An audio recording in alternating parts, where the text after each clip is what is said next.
A client wrote, "Help me. I thought I was finally getting a handle on my weight issue, but the sugar is killing me. I had an awful day. I won't even tell you what I ate today because it is just so unbelievable. All I will say is that 90% of my food today consisted of sugar. I really need some help getting past these cravings. I am no doubt a sugar addict. If I could get past this, there is no doubt that I will reach my goal." If you see a little of yourself in this message, you're not alone. Many describe themselves as sugar addicts.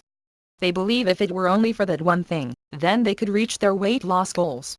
If you believe only one thing stands in your way of losing weight, consider this: what if that one thing, an addiction to sugar for instance, were gone? Do you really believe, if I could get past this, there is no doubt that I will reach my goal, or is it an easy excuse to stay stuck? B. If I told you I could show you a way to stop craving sugar, would you want me to show you how? B. Think about that for a moment. Close your eyes and really think it through.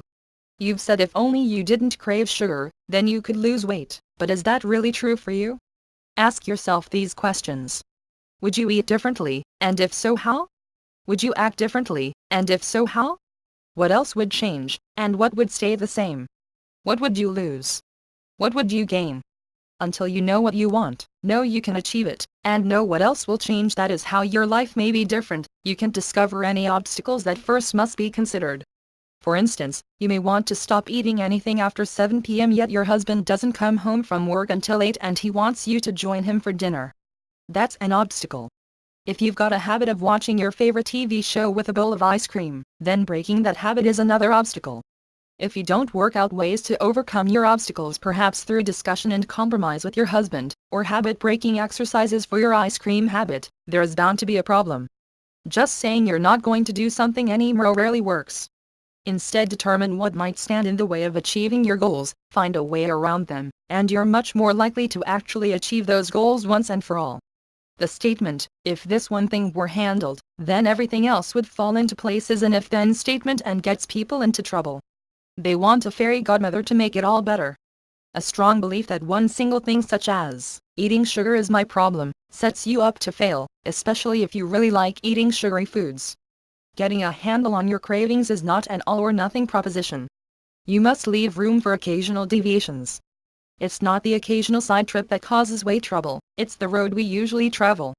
In NLP neuro-linguistic programming, a good starting point is the exercise called establishing a well-formed outcome.